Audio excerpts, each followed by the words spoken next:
Live from New Delhi, you're watching DD India News Hour, India's voice to the world. I'm Ramesh Ramachandran. Coming up in the next hour, Pakistan attempts to attack military targets in 15 Indian cities overnight. The Indian air defense systems neutralize Pakistani drones and missiles. Prime Minister Narendra Modi holds a high-level meeting with officials to review national preparedness and inter-ministerial coordination following Operation Sindoor. The Indian government briefs political parties on Operation Sindoor. A united opposition hails the strike on terror camps in Pakistan and Pakistan-occupied Jammu and Kashmir. India asks its states to stay alert in the wake of Operation Sindoor. Defence Minister Rajnath Singh cautions people against falling prey to fake news and disinformation campaigns online. And New Delhi issues a stark warning. External Affairs Minister S. Jaishankar says it is not India's intention to escalate, but if attacked by Pakistan, the response would be severe.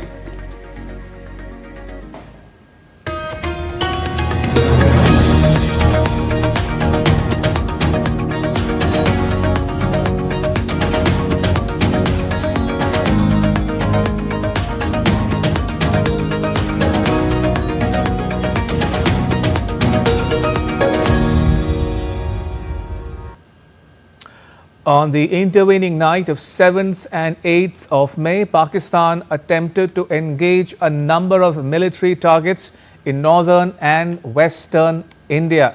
These were neutralized by the integrated counter-UAS grid and air defense systems.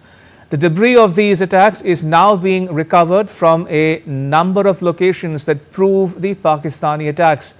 Pakistan attempted to attack military targets in 15 Indian cities. All attempts by Pakistan were foiled. On Thursday morning, the Indian Armed Forces targeted the air defense radars and systems of Pakistan at a number of locations. The air defense system at Lahore has since been neutralized. The Indian response has been in the same domain with the same intensity as Pakistan. 16, meanwhile, innocent lives have been lost, including 3 women and 5 children because of Pakistani firing. And therefore, India was compelled to respond to bring mortar and artillery fire from Pakistan to a halt. The Indian Armed Forces reiterate their commitment to non-escalation, provided it is respected by the Pakistani military.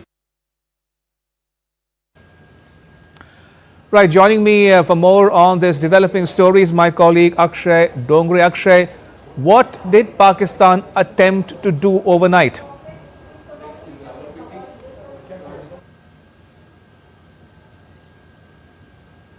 Akshay, are you with me? Can you hear me?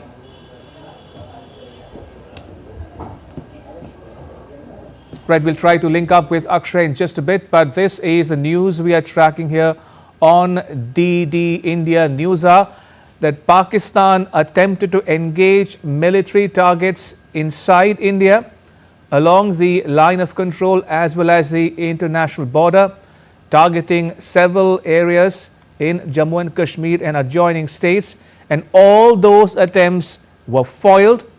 In fact, the air defense system at Lahore in Pakistan has since been neutralized. India issuing a stark warning saying it does not want to escalate matters, but if provoked further, a stern and more severe response would be given. Now, the debris of these attacks is now being recovered from a number of locations that prove the Pakistani attacks. Pakistan, as I mentioned, attempted to attack military targets in 15 Indian cities. All those attempts were foiled. And on Thursday morning, the Indian Armed Forces targeted air defense radars and systems at a number of locations inside Pakistan. In fact, the air defense system at Lahore, as I mentioned, has since been neutralized. The Indian response has been in the same domain with the same intensity as Pakistan. Unfortunately, 16 innocent lives have been lost in India, including 3 women and 5 children because of the Pakistani firing. And therefore, India says it was compelled to respond to bring mortar and artillery fire from Pakistan to a halt.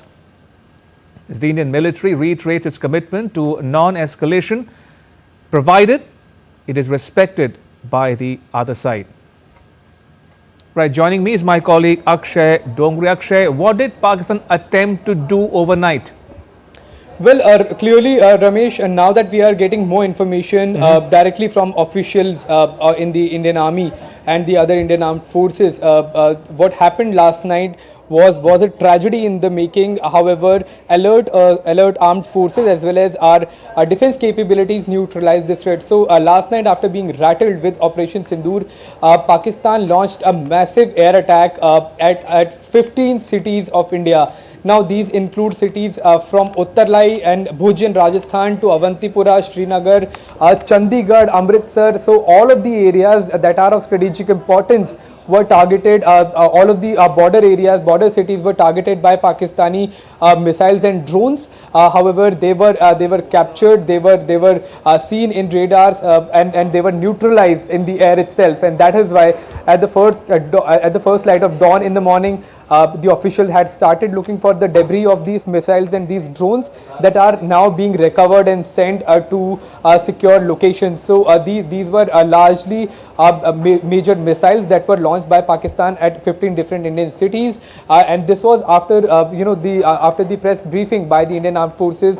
It was clarified that any response will be retaliated against. Any retaliation of Pakistan will be responded once again by the Indian Armed Forces. India had cleared that it has not targeted any civilian areas, any military facilities or locations. It has only targeted what it mattered to the country for its own security, that were the terror infrastructure and terror groups. However, rattled by the deaths of these terrorists, Pakistan launched attacks on civilian infrastructure deep inside Indian cities, and those all were foiled. And in response, similar kind of retaliation was launched by India, in which there is damage that are being reported from different Pakistani cities, and the most significant one is in Lahore, where an air defense system has been neutralized, and in all likelihood this is the HQ-9 air defense system that is procured by Pakistan from China. It has been showcased as one of the most state-of-the-art air defense system of Pakistan, which now stands neutralized after India retaliated against these attacks against 15 cities. So clearly what we are seeing right now is a country, Pakistan, that refuses to learn from its mistakes, that continues to repeat those same mistakes, and India has walked the talk. It has fulfilled its promise to act in a proper proportion and retaliated against Indian Pakistani cities that included this air defense system of Lahore. So in a way, Pakistan once again, as far as Lahore is concerned, has been blinded as far as their own air defense system and radar capabilities are concerned. However, there seems to be no backing down from Pakistan either. There is continuously shelling going on, artillery strikes, and not at the military areas, because Pakistan realizes that Indian Army and the Indian Armed Forces are prepared for any kind of retaliation. So the response is coming from Pakistan towards civilian areas, densely populated areas, as well as religious sites that included a Gurudwara that was attacked and shelled by Pakistani artillery strikes that has been consistently happening ever since Operation Sindoor was executed. So clearly Pakistan remains rattled, and Indian side is responding with equal and proportionate force. Akshay, let's break it down for the benefit of our viewers who might not be familiar with the intricacies of the issue at hand here. What about the debris? Now, could that debris, once recovered, be presented as incontrovertible evidence of Pakistani complicity in escalating matters further? Well, absolutely. In fact, these missiles that have been recovered, they were detonated, so they did not come down at the target and blast. They were neutralized in the air. Their debris has fallen, and sufficient evidence has already been shared by people who have found them in their fields, people or the armed forces who have posted these pictures on social media and other places. So irrevocably evidence will be given to the Indian armed forces, and many of the missiles have also been identified as a Chinese weaponry that has been exported by China to Pakistan. So clearly Pakistan in itself has no development of any kind of weaponry. It only relies on Chinese exports. So these weapons were used, and they turned out to be of not much use as far as Indian targets were concerned, because as far as air superiority is there, India far exceeds Pakistan's capability, and that is the reason why the Indian cities were safe, because you never know what were the targets of these missiles. However, debris is being found from several of Indian cities where these attacks were foiled. So they can be reverse engineered, they can be studied further, they can also be presented as a proof of what Pakistan tried to do, and the payload and everything can be calculated to understand the intensity with which Pakistan tried to attack Indian cities. Akshay, you referred to how 15 cities were probably targeted overnight by Pakistan. Could you give our viewers a sense of which cities we are talking about and where all they might have been located? In which states? Ramesh, that's the most surprising part. These cities are spread from north to western borders with India.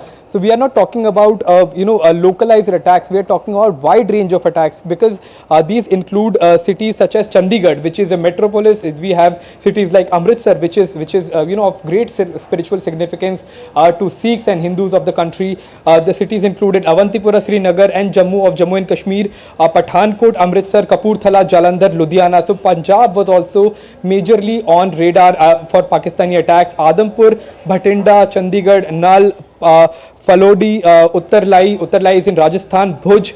So these were the cities, not only centralized at one state, they were spread across the western and northern borders, and all of these cities were targeted and attacked by Pakistan. So you can imagine the complexity that with which the Indian air defense systems had to, in fact, identify and neutralize these missiles before they could reach the ground and inflict damage on Indian military or civilian areas.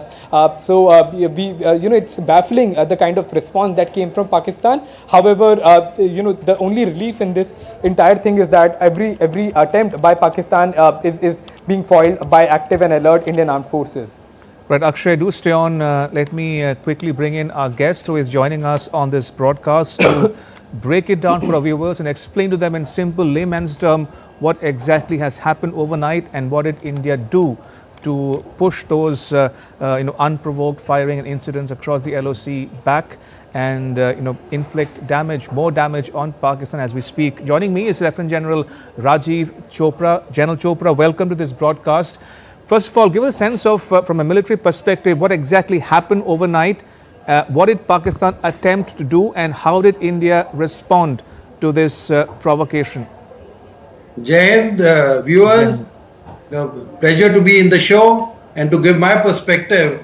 Like brought out yesterday, that we had targeted 9 terrorist camps, and as we know Pakistan, and we were expecting it for them to retaliate, and we didn't think that they retaliate all along the western and the northern borders. We thought it would be a tactical strike for a face saving, but it is the next level of escalation. Right from, as brought out by Avantipura airport to Srinagar to entire J&K, Punjab, Rajasthan and up to Gujarat, they have brought fire by missiles and drones in the 15 areas. What I want to break out, whenever in the first step of the escalatory matrix, you open small arms fire and the artillery fire on the borders. To next level of escalation is to take out the ISR systems, that is the intelligence, surveillance and reconnaissance systems of the enemy, so that the air force is grounded, the airfield is attacked, so that the air defense systems on the airports or where the air bases are there, so that they are neutralized and the aircrafts are not able to take on. That is what was the attempt to target by and large the airfield, the military installations and the civil areas to bring panic in the civil areas because the army, the air force is prepared to receive any attacks from in the airfields and on the military installation. But civilian areas, they want to bring panic. That's why they have attacked. Let me assure you, the Indian Army and the Air Force retaliated very, very wisely and with impunity. They destroyed them. Firstly, the missiles and the drones which were coming inside by a very powerful system. We have the S-400. We have the air defense systems everywhere deployed on the airfields and the military installations. They are quite far, and from the near distance, they are mix of systems which range from 6 kilometers, they are shoulder fired, to about 200, 250 kilometers deep into the enemy territory. We were able to neutralize these S-400 systems are the best systems available in the world at the moment. It is something like the Israeli Iron Dome system. After we have destroyed, we have taken punitive action in the counter-retaliatory action. We have retaliated and brought fire on their missile systems. What is coming in the news is Lahore, we have been able to neutralize their HQ-9 missile systems and the entire radar. This is as you're aware, Lahore is in the midst of Punjab in the most sensitive area, and it will become lower down the morale of both the civilians and the armed forces of Pakistan. And I've been told there are various other places also, the airfield, we have neutralized the air defense systems, and the air defense systems, when they come, they have the radars and also the missiles to counter, or the guns. Both have been destroyed. Therefore, now the Air Force is almost defunct because half the Air Force will be used to defend the airfield and defend our aircraft, whereas our aircraft will be able to fly with area domination, or as we call it, the air superiority. If we are not able to achieve air superiority, we will be able to have the combat air advantage in the air. If not air superiority, there will be favorable air situation, as we call it. So this is the next level of escalation, and I've been made to believe there are bomb blasts also happening in Lahore, Rawalpindi and Karachi also. And another good news for India is that the BLA, that is the Baluch Liberation Army, has struck the Pakistan Army twice in 24 hours. And I believe there's a good amount of casualties, to about 20-25 on their convoys. If you're aware, because Pakistan is burning at the moment internally also, both especially in the Baluch, then the Khyber Pakhtunkhwa, then also in POK, and even in Punjab, which is the heartland and very, very popular for the army, because the army is drawn mostly from the Punjabis. There also, because of there's internal turmoil, because their most popular leader, Imran Khan, is behind bars. The people are unsatisfied and they want to, they want to overthrow the army. And as it is said, ये दहशतगर्दी army की वर्दी से ही हो रही है. So their army is becoming very unpopular. They thought by doing this terrorist action in Pahalgam, they'll be able to rally the masses behind the army, but unluckily it is misfired this time. And what I want to bring out here, since most of the Pakistan army, since they were ceasefire with India, they were deployed in Khyber Pakhtunkhwa and also in Baluchistan to fight the counter-insurgency or counter-terrorist operation, which now, because of their eastern borders and western borders, they activated, they have to withdraw those forces. Now the internal security turmoil will further increase. I want to also bring out here that even Afghanistan-Pakistan relations are very, very poor. The Afghanistan Taliban and the TTP of Pakistan, they are carrying out number of operations in Khyber Pakhtunkhwa. If you're aware, last year there was also very downgraded relations between Pakistan and Iran, where the cross-border firing happened. Therefore, today Pakistan is in a total fix. They do not know whether to look towards India or towards look in the internal turmoil. They wanted, by this terrorist attack in Pahalgam, what they wanted, because of the dwindling economy and the popularity of the army going for a sixth because the popular leader Imran Khan is inside. They were looking to rally the entire masses in favor of the army. That the army is the savior. They struck India in Pelgaum. They thought India will get divided on the communal lines, whereas this terrorist action has united India and divided Pakistan. What I want to bring out. General Chopra, just to be sure, I want to ensure that our viewers understand what has happened, and also I have some queries of my own. First of all, if I understood you correctly, Pakistan targeted civilian and military targets in India. As a man whose orientation, whose strategic calculus, whose thinking, whose mindset India is familiar with, and some of it, his actions are only to be expected, including the most recent provocation overnight. But that said, going back to Operation Sindoor, General Chopra, India targeting Bahawalpur, India targeting Sialkot, India targeting Lahore, in Muridke in particular. What does that tell you about the fact that Pakistan's economy is not doing well? It has insurgencies throughout its territory, including in Balochistan. The minorities are not safe there, and yet someone like Asim Munir does what he does. What's his the goal here or the aim at all, if there's one? Firstly, what I was reading, that Asim Munir himself is from Jalandhar. His sisters are from Jalandhar. As the Pakistanis, they call it the Mujahir, that the outsider.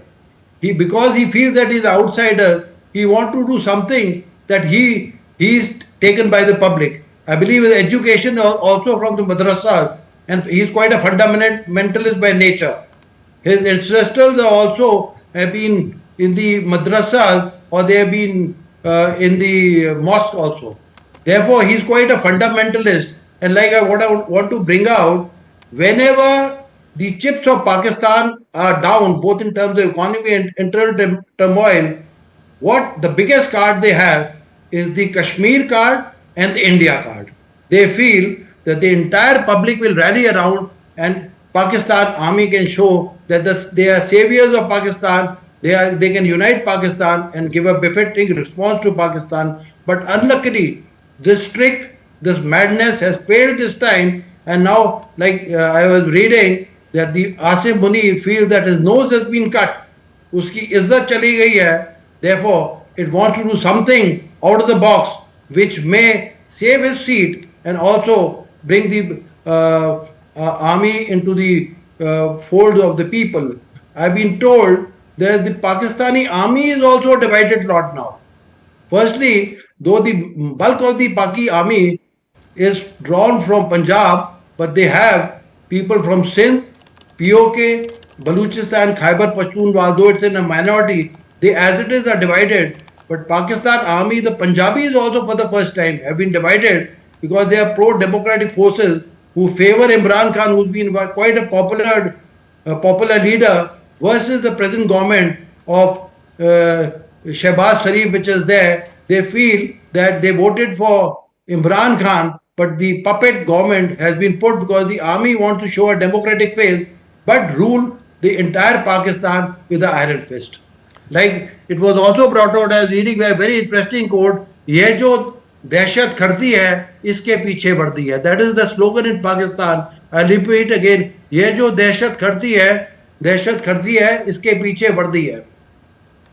Indeed, General Chopra, do stay on. I'll come back to you momentarily. Let me go across one more time to my colleague Akshay Dongre. Akshay, we are given to understand that Pakistan has increased the intensity of its firing across the line of control using mortar and heavy artillery. What more can you tell us? Well, we have the casualty figure that has revised from yesterday. It stands at now 16, where 16 civilians have lost their lives in this mindless attacking and targeting of civilian areas with lesser defense, natural defense or defense from these kind of strikes. Targets are on religious places. A Gurudwara was targeted. So Pakistani military has intel on all of these areas that are less secured. So you talk about Poonch area, you talk about Chitwal, Tangdhar, all of the areas that are at the LOC that do not have much distance. Indeed, from Akshay, the do stay Pakistan on. coast. Do stay on. We're getting some more visuals this time of Right. the shells, the shelling and the remains of the shelling by Pakistani army.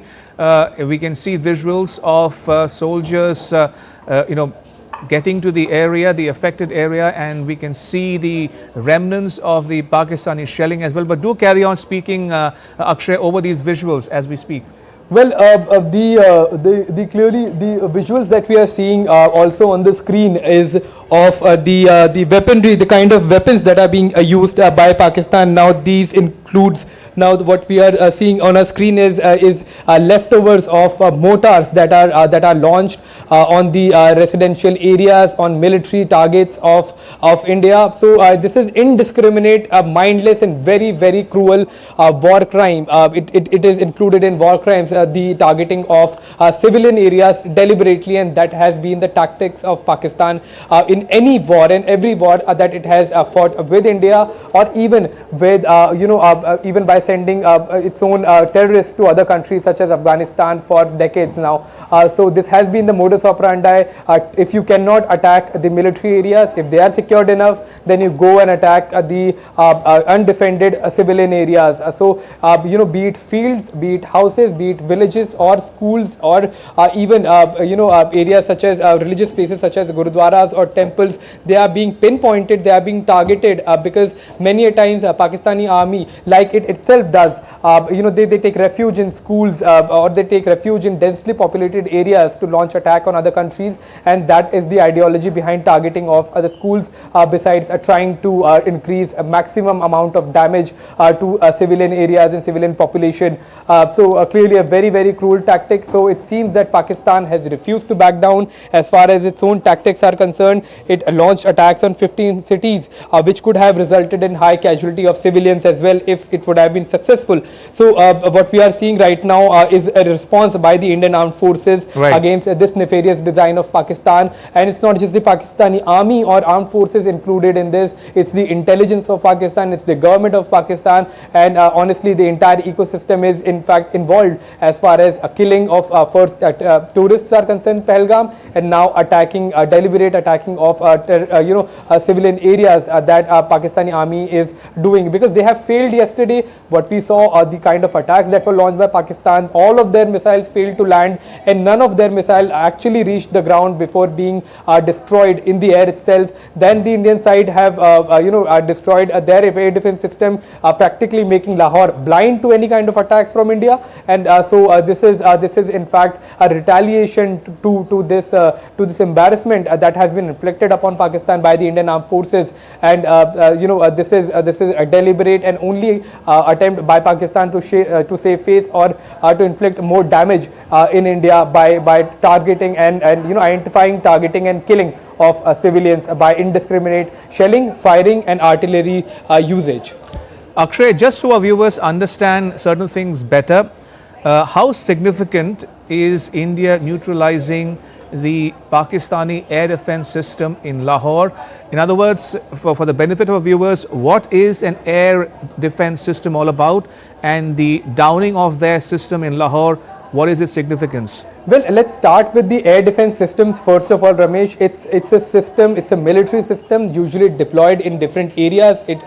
So it's a system that provides you air cover from any kind of aerial target. It can be a fighter aircraft, it can be a drone, it can also be a missile, be it cruise missile or any other kind of subsonic or supersonic missile. An air defense system has radar, so it captures the direction of from which the missile is coming, its trajectory, calculates the trajectory and speed of missile, fighter aircraft or any other aerial target, then launches its own projectile to destroy that missile in air itself. So that was done last night by India's various a group of our mix of air defense systems, because India has Akash air defense system that is indigenously developed. India has S-400, India also has S-300, and S-400 also is known to have capabilities to identify and track stealth aircraft aircraft and stealth missiles as well. It has a range of about 300 to 400 kilometers.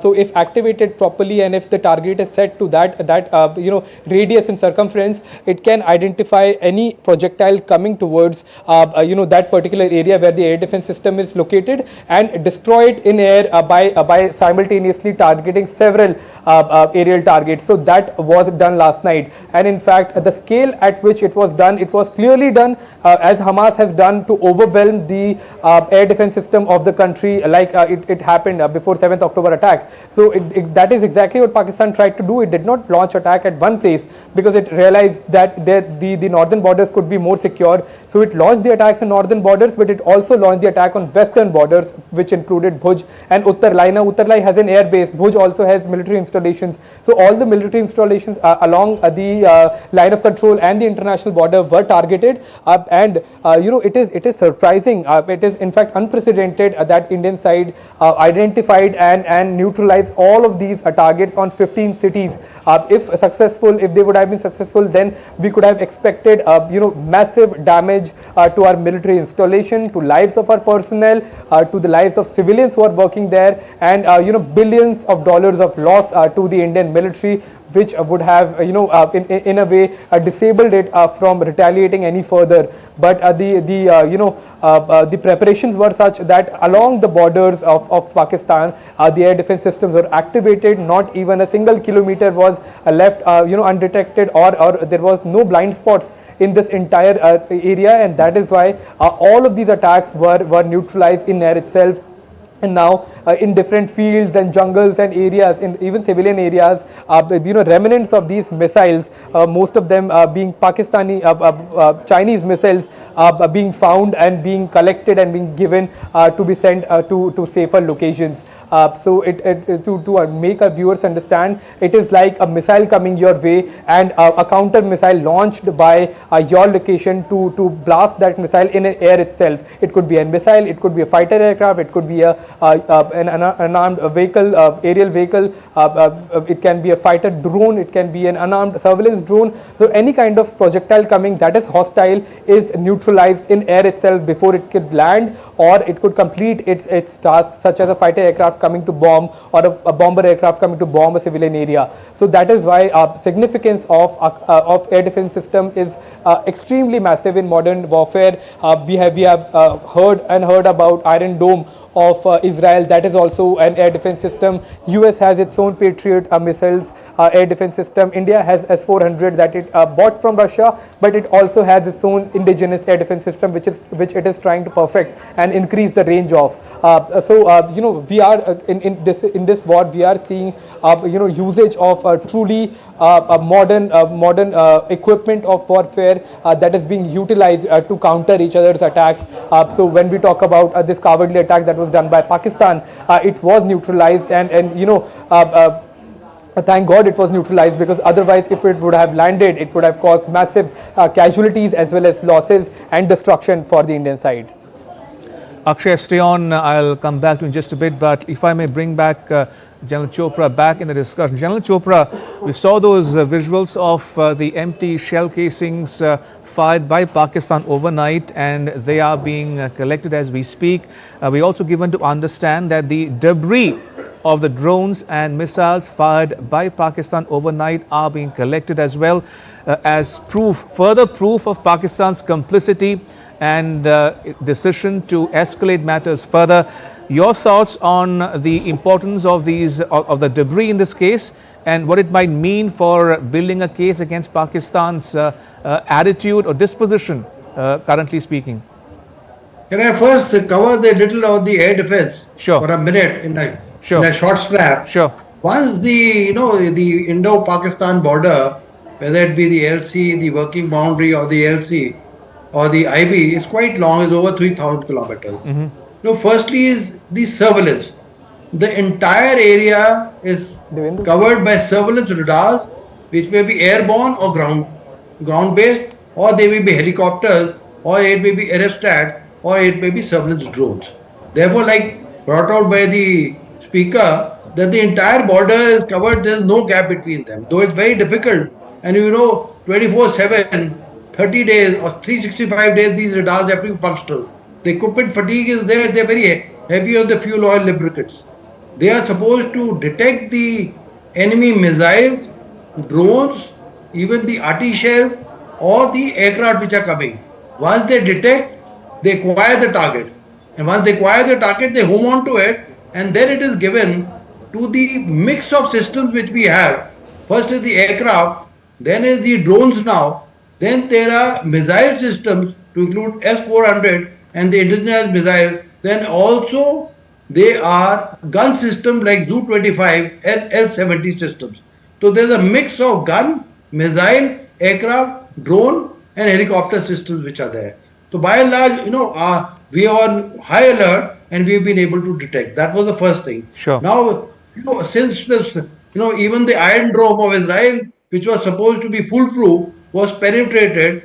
Since, it is not 100% foolproof, there were some missiles or bombs or these loitering drones can come inside. But they have been destroyed still by the close air defense systems, and these which are there, the craters, they have left the signatures. We have systems in the army, the air force, where we can detect the type of bombs, how it has been made with the crater system. What crater, you can see that hole is there, and with the missile system, it has a trademark. We can detect the origin and from where it has come, and we can also trace back the trajectory from where it has been launched. That is one point I want to bring out. Now coming to the scenario of the LC, like we have been bringing out, that they are shelling the civilian areas, like that is the weapon of the weak. Professional armies don't target civil areas. Weak armies who have got nothing better to do, they target the civil areas. Unluckily, it's the most unprofessional army which is targeting the, like we say in the army, कि निहत्ते पे कभी वार नहीं करते हैं. They are targeting the innocent civilian because that is part of their propaganda or sub. The most important thing today's warfare is information warfare. The aim of all countries is to win war without fighting. By information warfare, psychological warfare, the propaganda warfare. Pakistan is trying to bring in the narrative, fake news. Yesterday was there news that they have been able to down 5 Indian jets, that too in the Indian side, out of which 3 were Rafales and 1 was a drone system, which was a fake news. They have been also telling that they attacked the headquarters. See what is happening. Firstly, they need a face saving in their own country, that the army is not a weak army. They are retaliating with punity on the Indian forces, and they are attaining success. And secondly, that yesterday there were 15-20 casualties on our side on the civil area. They are saying that the head count is equal. But let me tell you, the resolve of the people of India today is very, very strong. They are with the government, they are with the armed forces, and let me tell you, I have seen all these border areas along the LC working boundary, the IB in Rajasthan, Gujarat and Punjab. People are very, very battle hardened there. Like in the army terminology, we say they are, battle inoculated people. I've been working with them even in Prakram, in Vijay, Blue Star, these villages of great support, and where the RT shells and all, what the mortars and RT they are firing, it may be having range of 30-35 kilometers which they are using. So those areas you find that there are some civil defense schemes where the people are brought to the safer areas, and the forward areas also today, with the efforts since Prakram, we have underground bunkers in each villages when the RT shelling, which are RT shelling proof. Army, the forward troops are protected because they are in the bunkers. The civilian areas also, they are bunkers which are shelters which are bomb proof, mortar proof, RT proof. People are using them, and also required, they are little moving back to safer areas. But since the resolve is very strong, and visuals from your Doordarshan channel and the other channels I have been seeing, people are saying we are not worried. The Indian army, the nation is with them. It is a fight of the whole nation, and we'll support the Indian army and the nation in all spheres.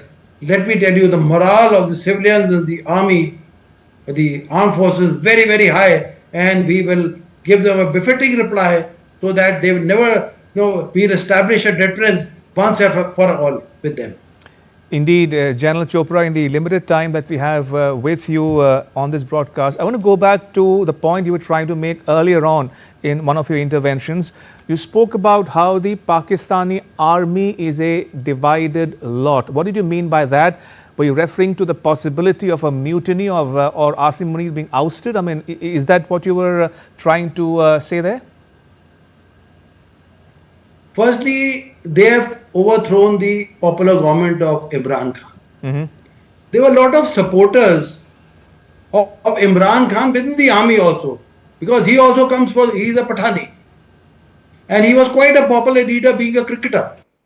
He had a lot of fan following, like we all have ideals in our life, and he was the ideal of a lot of people, whether it be the army. He was a debonair in his younger age, and later on he was ruling well, and he was quite a strong leader, and he was putting army back into his realm, which was not liked by the army, especially the General Asim Munir was the ISI chief that time, and he had to settle scores with him. Therefore, he outsaid the Imran Khan government and brought in by a bogus election, by a fake election, a weak puppet government which is a mixed government again. Mixed government, both of the parties, PPP and the Awami League, which is a weak government, and army is calling the shot. The second point is, like I brought out, army is by and large being of the Punjabis, but they are the people from Sindh, Baluchistan, POK, and also of the Khyber Pakhtunkhwa. Though they may be in minority, but they have a score to settle with Pakistan. They are creating internal problems there.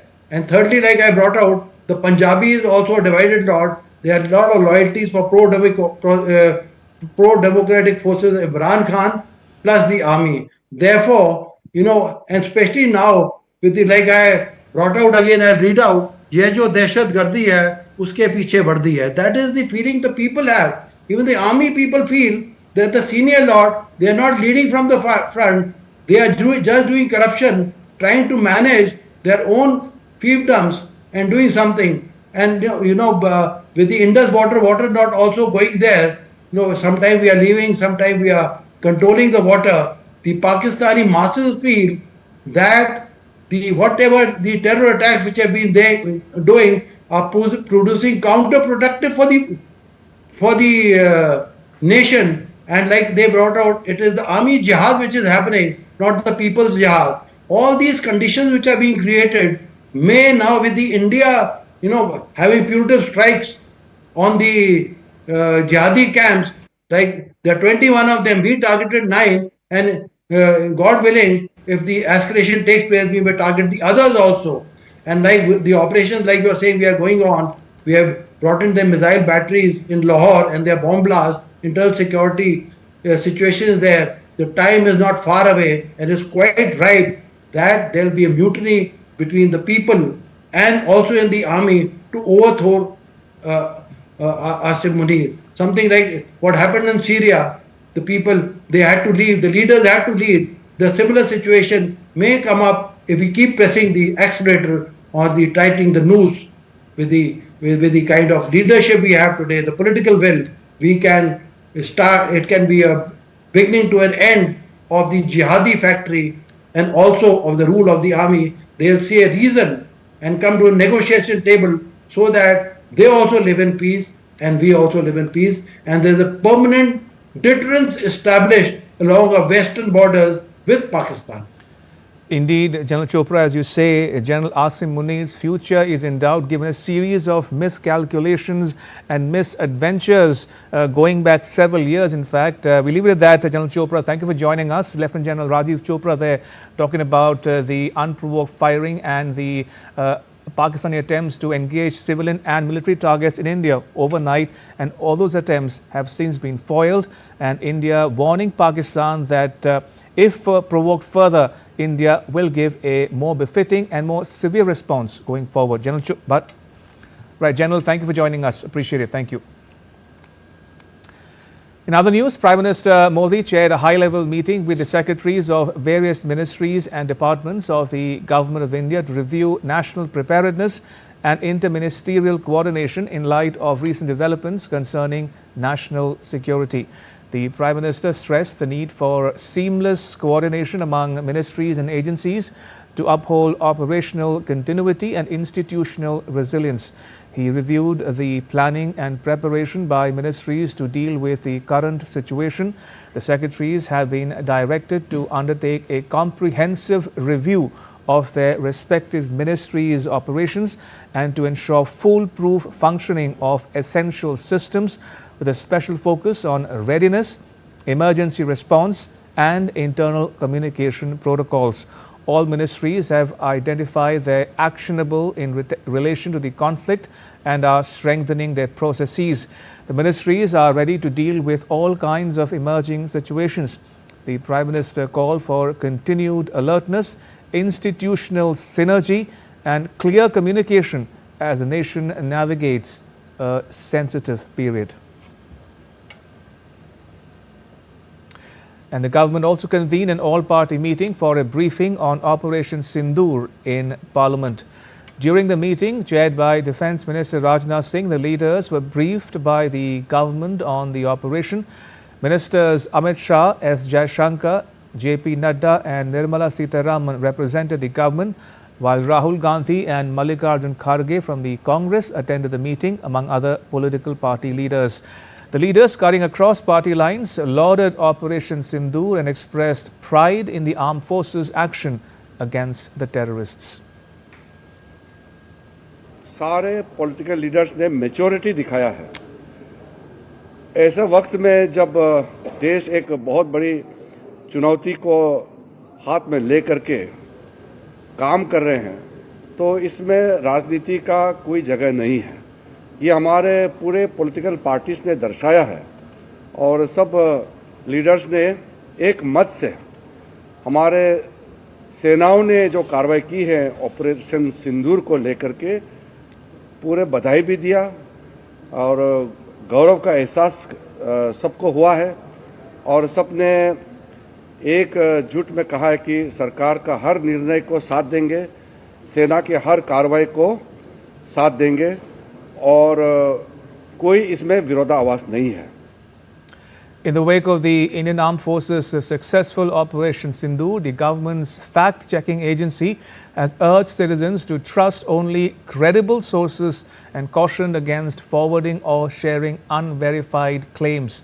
Posting on X, the PIB's fact-check unit said, in the coming days, social media will be flooded with Pakistan-sponsored propaganda, and it is crucial to scrutinize every piece of information carefully. It has appealed the citizens to report any dubious content, especially about the Indian Armed Forces or any information related to the ongoing situation, to the PIB fact check. And that's all for this edition of DD India News Hub. But let us know your thoughts on the news of the day. For those on the go, you can get all the latest news and updates from India and around the world on the DD India mobile app. It's available on both Android and iOS platforms. Scan the QR code to download it. We'll be back with more news as it breaks here on DD India. I'm Ramesh Ramachandran from all of us here in New Delhi. Thanks for watching DD India News Hour.